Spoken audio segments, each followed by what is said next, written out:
Welcome, Mr. County Executive. When you're ready, the floor is yours, sir. Well, thank you, Council Chairman Jones, members of the County Council, and to all residents of Baltimore County. Thank you for joining us this morning as I present Baltimore County's fiscal year 2022 budget, which comes at a time at what we believe is a turning point in our fight against the COVID-19 pandemic. Our ability to gather in person, even with limitations, is a testament to that hope. Last year, the pandemic and all its uncertainty required that our budget presentation be conducted in a fully virtual environment. While we still have work to do to defeat the COVID-19 virus, our collective efforts have been making a difference, and it is truly an honor to return to the council chambers to present our proposed budget this year. Our progress in the fight against COVID-19 has been bolstered by a strong partnership between my administration and the County Council. I'd like to thank all of the council members for your partnership as we work together to respond to this unprecedented crisis. We're here because we love this county, and we believe in the power of public service to improve the lives of others. Amid a global pandemic, that belief has never been more important, and we should all be very proud of what we have done to support our residents in these challenging times. By working together in a bipartisan fashion, we have accomplished a lot over these 2 years, despite the challenges we have faced. And we certainly have faced our share of challenges in Baltimore County over these past 2 years. In our first budget, we worked together to close an inherited $81 million deficit. We took critical steps to reform county government, right our fiscal ship, and strengthen our communities. We created a commission on fiscal sustainability. We adopted more sustainable budgeting practices, and we increased transparency with new public data dashboards, like our Open Checkbook app, which allows for residents to track county spending down to the individual expenditure. Last year, because of our efforts, we were on stronger fiscal footing, and we were positioned to build on our progress. But in the midst of our budget planning efforts, the COVID-19 pandemic struck and completely upended our way of life. Anticipating an economic downturn, collectively we cut $100 million from our budget, and we focused on the essentials: education, public safety, and those critical services our residents depend on. Thanks to our efforts, even as Baltimore County was tested with a structural deficit and a global pandemic, we retained our AAA bond rating, a top-tier financial rating that fewer than 2% of all counties nationwide enjoy.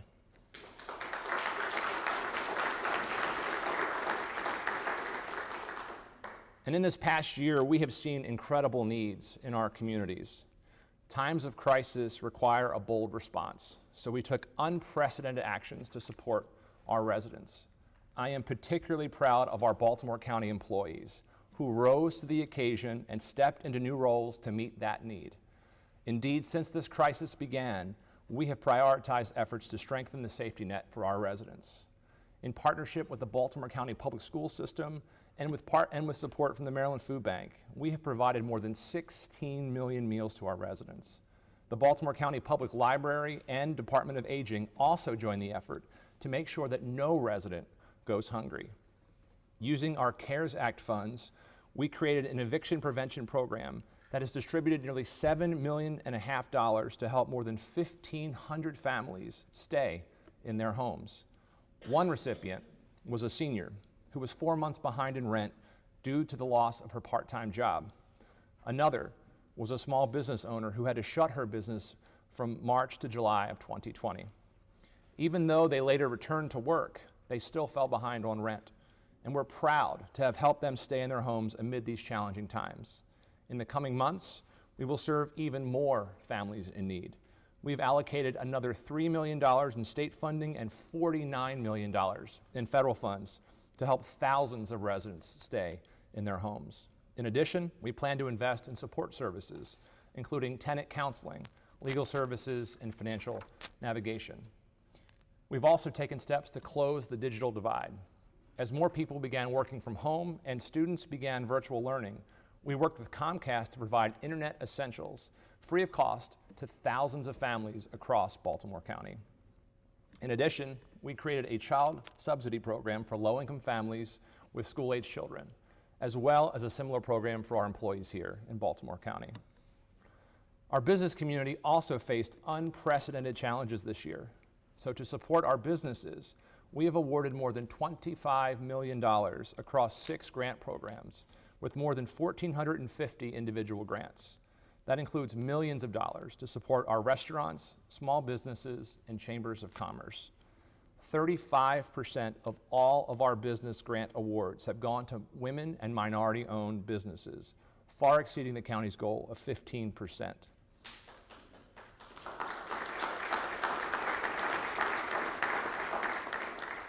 I'd like to thank the members of our congressional delegation who helped pass the CARES Act last year, which made these efforts possible.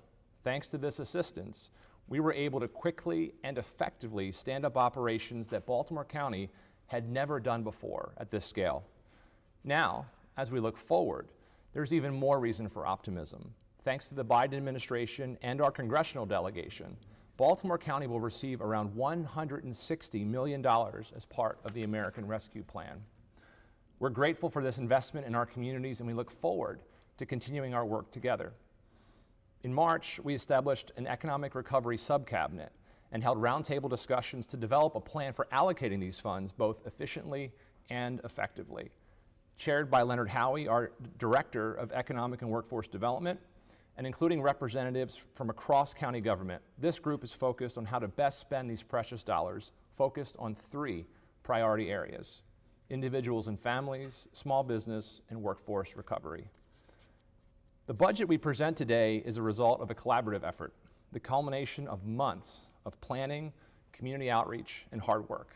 I want to thank County Administrative Officer Stacy Rogers, our Budget Director Ed Blades, and all of our department heads in Baltimore County and their staff for their hard work in crafting this budget.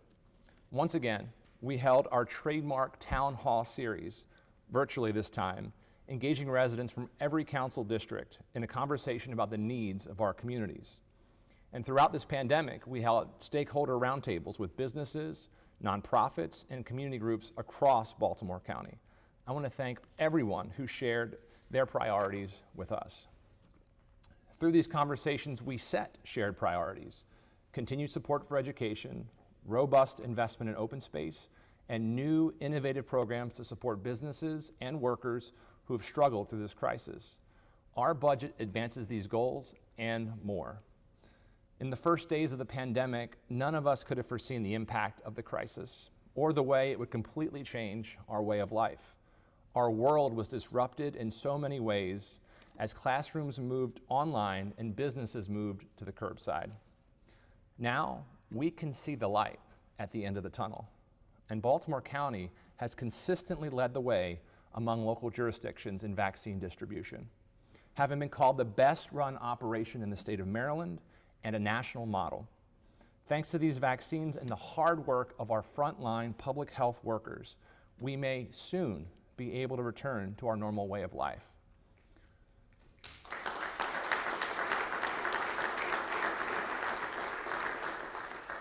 But as we do, we must remember that many of the challenges we faced before the pandemic not only persist, but in many cases have been magnified.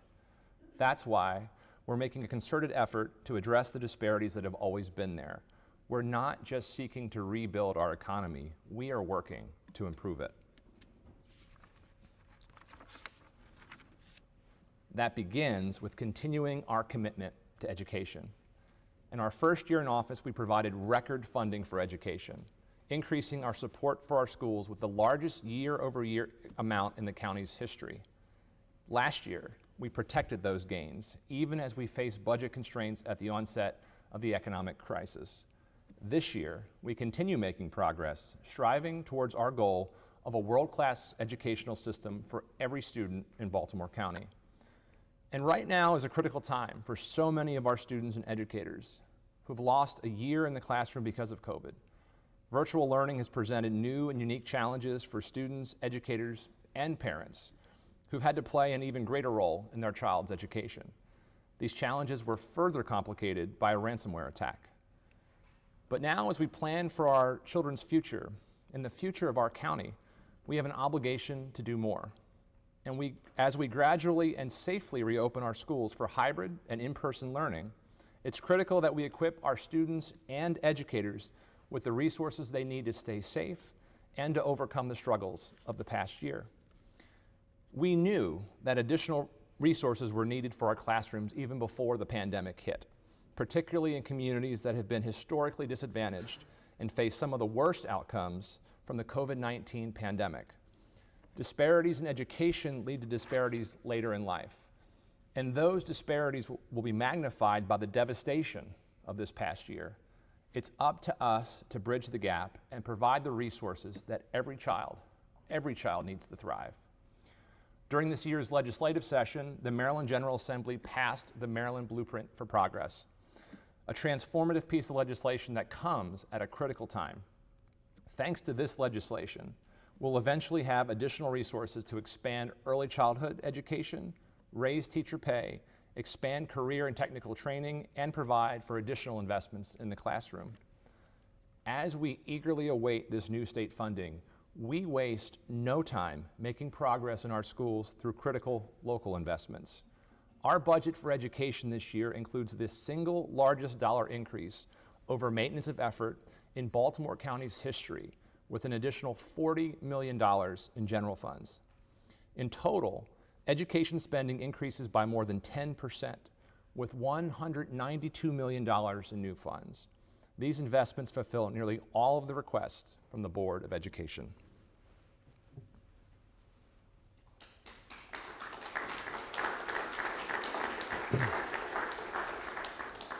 I was pleased to work closely with Superintendent Williams to arrive at this budget, which not only restores the 122 teaching positions originally slated to be lost due to declining enrollment, but it also fully funds step increases for BCPS staff, as well as a well-deserved 2% mid-year cost of living adjustment. We further resolved to expand our efforts to provide students with safe and supportive learning environments that support mental health and ensure students can meet their basic needs. To that end, we're also leveraging federal dollars to pay school-based educators and administrators for an additional 15 minutes each day to support student learning recovery.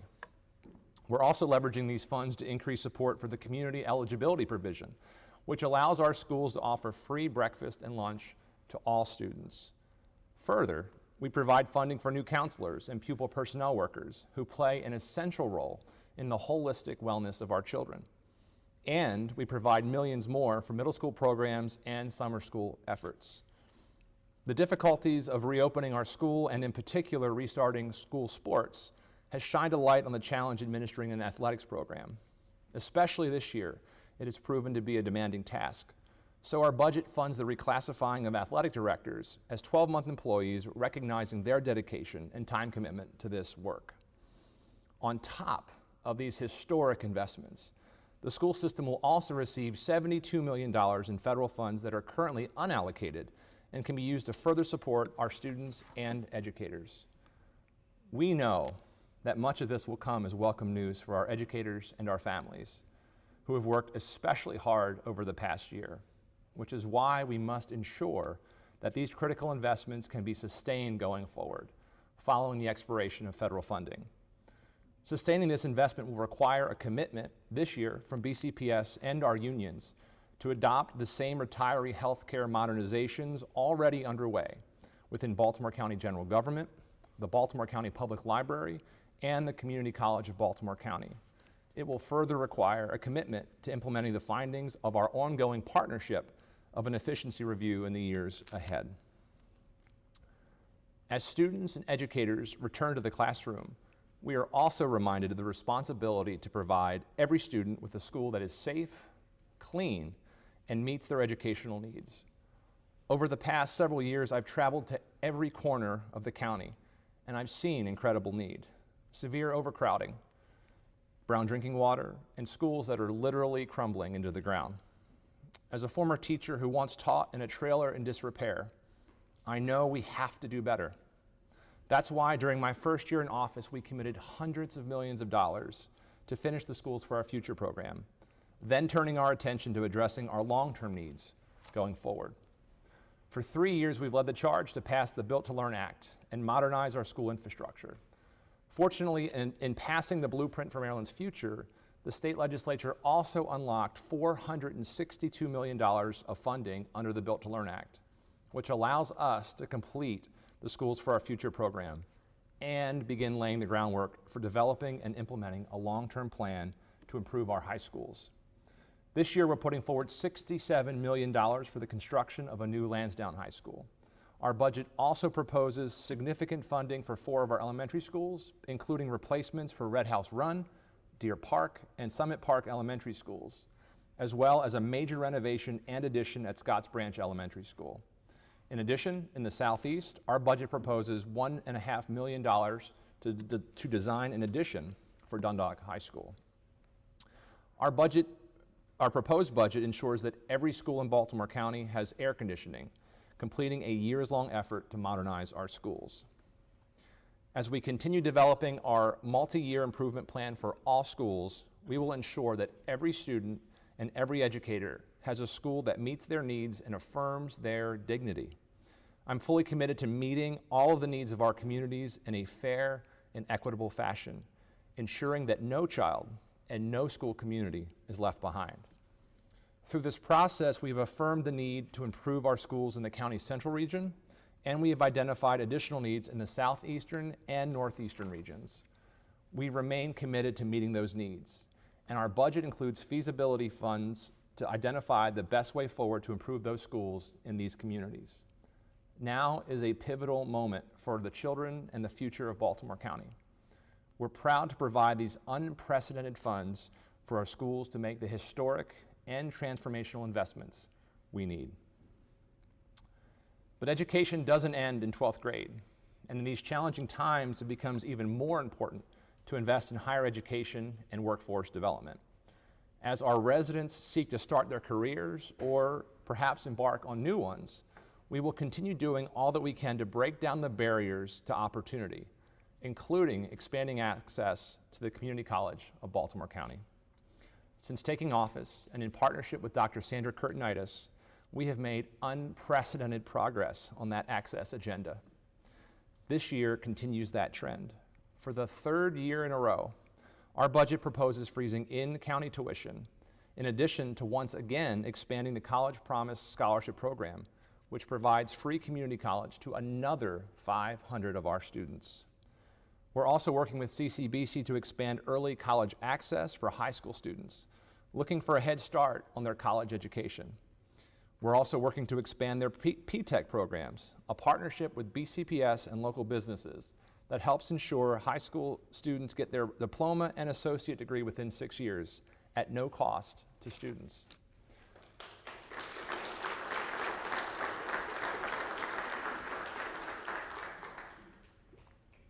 The P-TECH program is a model for how businesses and the education sector can work together to fill the gaps for in-demand jobs and provide great opportunities for our students. And despite the economic decline in 2020, Baltimore County is poised for growth, thanks to our vibrant business community. According to the Baltimore County Local Workforce Area Plan, our county remains the top job center in the region and the 2nd largest in the state, with more than 21,000 businesses employing nearly 380,000 workers. Even after this crisis, our 9 core industries are projected to grow, accounting for 75% of our county's economic growth over the next several years. However, we know that while some industries have managed to get by, others have faced disproportionate harm. In the first 6 months of the pandemic, accommodation and food service workers filed more than 14,000 unemployment insurance claims. Retail workers filed more than 12,000 in that same 6-month period. With so many workers and businesses struggling, we have an obligation to do more to support them. Through the ongoing work of the Economic Recovery Subcabinet, we will continue identifying new and innovative ways to support our workforce, our families, and individuals across Baltimore County, just as we have done with our CARES Act funding, We will leverage the American Recovery Plan to support our recovery, with new investments in our Small Business Resource Center, expanded Youth Works programming, increased support for our community development corporations, and funding for tourism and Main Streets. We will also make new innovations within Baltimore County government to address long-standing economic disparities. One of those new initiatives is the creation of the Department of Housing and Community Development, a new agency that will work to ensure that affordable housing supports stability and develop stronger neighborhoods. This past year has laid bare just how fragile access to quality housing access can be. Early on, we recognized that the COVID-19 pandemic had the potential to cause a tsunami of evictions and increased housing instability. But in Baltimore County, we stepped up, distributing millions to help keep roofs over the heads of families. And moving forward, we will continue that work to ensure that we have a dedicated department to strengthen our neighborhoods, just as every other large jurisdiction in Maryland has. In the years ahead, Baltimore County will continue building on the capacity of our communities, empowering our residents to build better lives for themselves and their families. As we continue in our recovery, equity will also remain at the forefront of our efforts. We know that after years of disinvestment and underinvestment, the COVID-19 pandemic has disproportionately harmed Black and brown communities. Latino and Black residents have been more likely to get sick and more likely to die as a result of COVID-19. For example, while Latino residents represent nearly 6% of our population, they also represent, on average, nearly 10% of our COVID-19 cases. This challenge was compounded by language barriers, which required us to develop a plan to reach those communities, not just with translated materials and brochures, but also with targeted outreach and partnerships with regional nonprofits. Moving forward, we will continue to be intentional about supporting all of the communities and doing more to support those who have faced this historic underinvestment. Local government should be connected and accessible to all of its residents. We must build bridges where we know there are gaps. That has always been true, and again, the global pandemic has only served to underscore that point. To that end, this budget proposes creating an immigrant affairs specialist who will help us improve our work with immigrant communities across Baltimore County.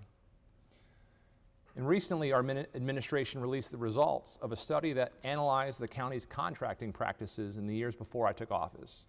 The study found that minority and women-owned businesses were underutilized in the awarding of contracts in the past. These findings confirmed much of what we knew of past practices, and they affirmed the steps we've already taken to ensure greater opportunity for our minority and women entrepreneurs. From day one, our administration has been committed to promoting equity across our government, and we remain focused on doing just that. I'm proud to share that spending on minority and women-owned businesses has increased 59% since 2018. But we know that's not enough. This year, we propose taking additional steps to meet our goals, including creating highly recommended positions to support both contract compliance and certification reviews.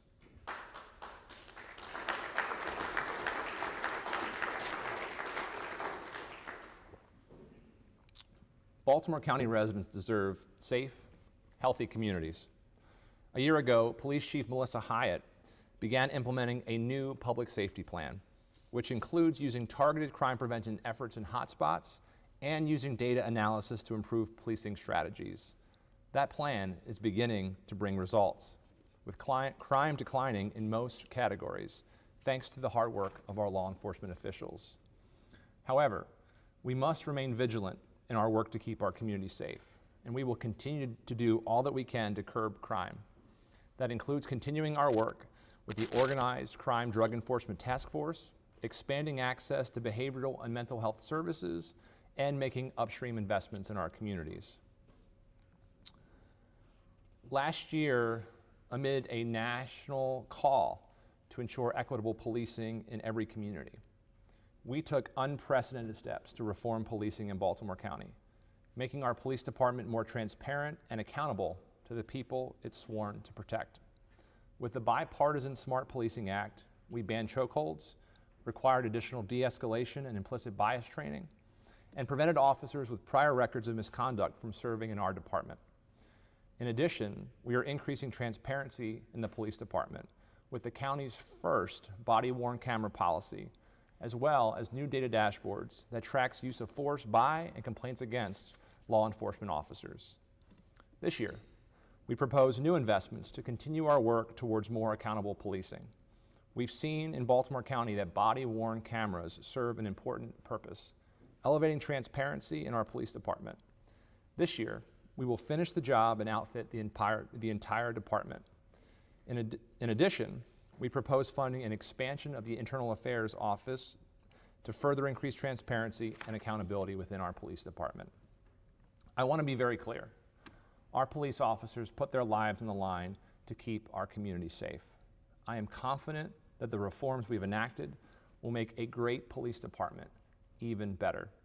I want to thank Chief Hyatt for her leadership during a time of great change for law enforcement.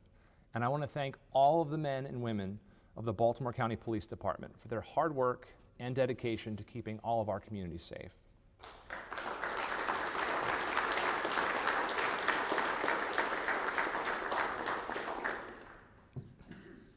We're also providing capital investments to support our first responders, including $16 million towards the eventual establishment of a new fire station and police substation at Trait Point Atlantic and Sparrows Point, and an additional $7 million towards a new Wilkins Police Precinct.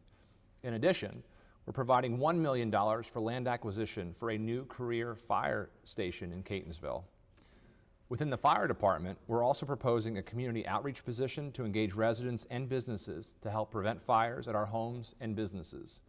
We also propose creating an equity officer and establishing a new contract with a doctor to serve as a medical director and support the health needs of our firefighters.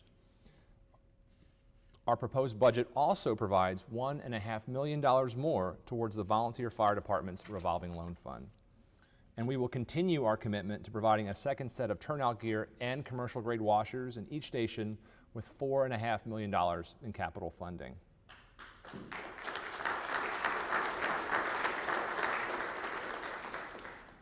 Baltimore County residents also depend on local government to provide high-quality services that keep our communities vibrant, safe, and clean.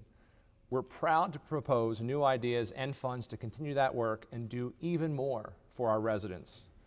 In our library system, we're proposing to eliminate all overdue fines, which burden our most vulnerable residents, often the same people who need the library services the most. Going fine-free will help eradicate inequities and further ensure that everyone feels welcomed at their local library. I'd like to thank Sonia Alcantara-Antoine, our new director of the Baltimore County Public Library, for advocating for this very important change.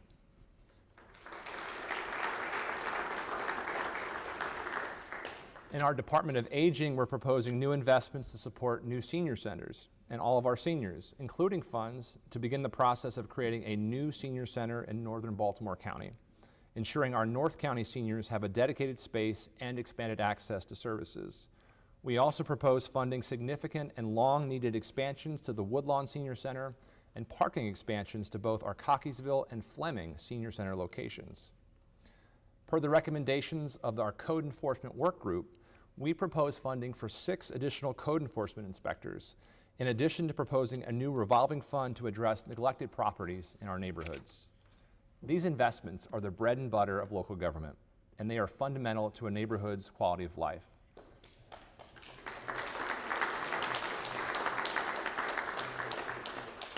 I'm excited to also share that our budget includes funds to support bringing back bulk trash pickup.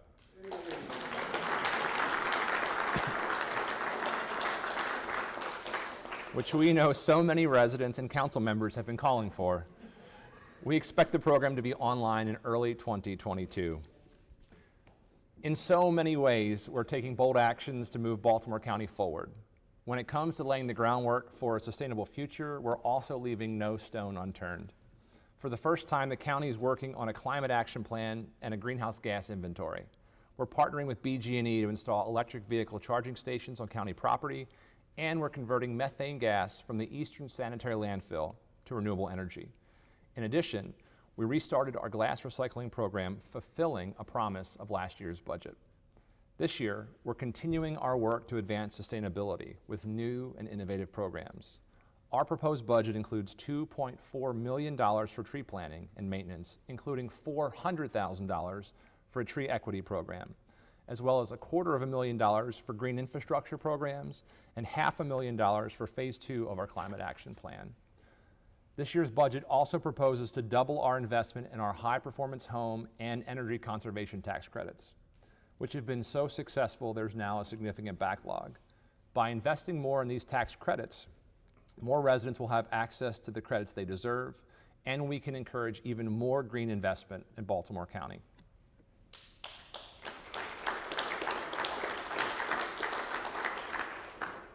Another essential part of building a sustainable Baltimore County is preserving more green space to protect our environment, keep our farmland, and provide Baltimore County residents with outdoor amenities at our local parks.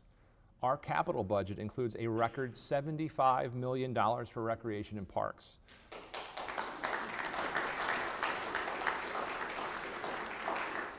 Including state funds and local funds, and $4 million of bond funding for agricultural preservation, thanks to county voters who approved our bond referenda on the 2020 ballot. And this year, we double down even farther on land preservation, proposing to increase to $5.3 million in local funds for the county's land preservation programs, which includes $600,000 in capital towards the Piney Rural Legacy Program. In addition, we propose to invest $50,000 to support leadership development and transition at the Baltimore County Land Trust Alliance. We further support land preservation within the ERDL by ensuring that Baltimore County Neighbor Space receives a $100,000 grant from Baltimore County government this year.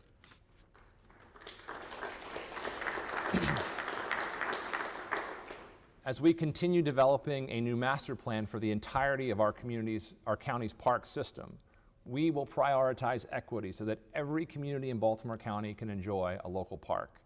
Some of those priorities are already in the pipeline.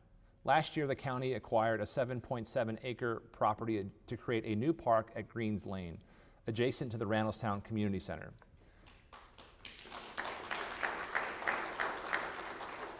And thanks to Speaker Adrian Jones and our state legislators, Baltimore County will be putting a total of $7 million of state and local funds towards the development of this recently acquired site. This budget proposes $14.5 million to fund the $16.4 million Sparrows Point Park in eastern Baltimore County, which is in the design phase and will include our first ever LEED Platinum designed building. The budget also paves the way for significant renovations at Rockdale Park, Linover Park, Fleming Park, Diamond Ridge Family Park, and a destination playground at the Banneker Community Center, among other locations. It matches state funds to install turf fields at both Parkville and Kenwood High Schools, and includes $6 million for lighted turf fields at Belfast Road. We're also investing in new trail systems, including $1.5 million for the Dundalk Heritage Trail, as well as funds for the North Point Greenway Trail and the Franklin Woodland Trail. In addition, we're providing $1 million to support the redevelopment of the Pikesville Armory, which will be matched by the state and matched yet again by the local nonprofit leading the Armory's redevelopment efforts. We also invest $600,000 more to continue the planning and feasibility studies of the Western Hills Community Park. Other capital budget investments include funding for improvements to Rocky Point Golf Course, including meeting space and an improved clubhouse in order to accommodate more events, as well as for an upcoming partnership with the Revenue Authority at the Reisterstown Sportsplex, which will include plans for a second ice rink.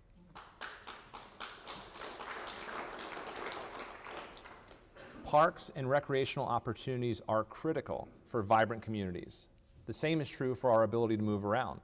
In Baltimore County, we are setting a new vision for what a local transportation network should look like, with a greater focus on transit, bike lanes, and walkability. We're preparing to launch the Towson Circulator this year, a transit project we hope to replicate in communities across Baltimore County. In addition, we've created bike lanes on Campbell Boulevard, Bedford Avenue, and Westland Boulevard. Baltimore County should also be walkable for pedestrians, especially in our main corridor. So, this budget includes funding for the initial work necessary to build sidewalks on Ingleside Avenue in Catonsville, 7 Mile Lane in Pikesville, and continues our investment in the Windsor Mill Road sidewalk project. Our proposed budget includes significant funds for road resurfacing and traffic calming, continuing our commitment to ensure our roadways are safe for our residents. Amid this crisis, the day-to-day work of local government hasn't stopped, and our employees have gone above and beyond to serve our residents. I cannot thank them enough for all they do and all they have done, and that has been especially true this year. In recognition of the outstanding service they provide to the residents of Baltimore County, we remain committed to investing in our people, the county's most precious resource. That includes a full funding of steps and increments, as well as a mid-year cost of living adjustment for all county employees. We're also continuing to modernize our operations.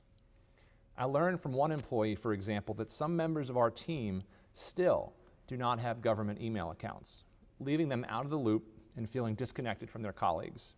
This budget proposes new funding to ensure that every county employee has access to an email account.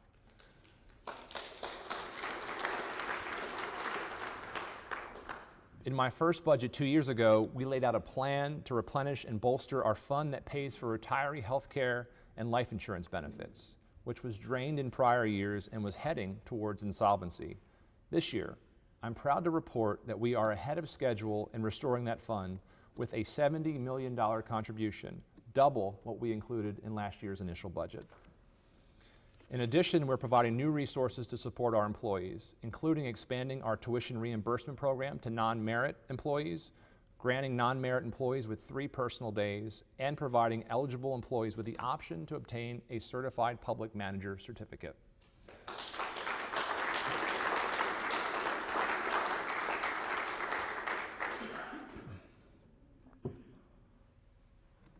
Over the last year, we have each sacrificed so much for each other, and we have all felt a sense of loss. We missed opportunities to see our loved ones. Students and educators lost a year in the classroom. Some of us lost people who are important to us. Life as we knew it completely was changed. Just as we shared in our struggles, we shared in our resolve. So many people stepped up to help others, whether it was through distributing meals, sewing masks, or just being there. We must remember that we got through this together and that we can and will rebuild our communities together. We can't lose sight of why we've made those sacrifices to protect our neighbors, our loved ones, and total strangers. Now, we have an opportunity to channel that same compassion towards a brighter future and a stronger county. We have an opportunity to build a recovery that works for everyone, continues the progress we've made, and provides a higher quality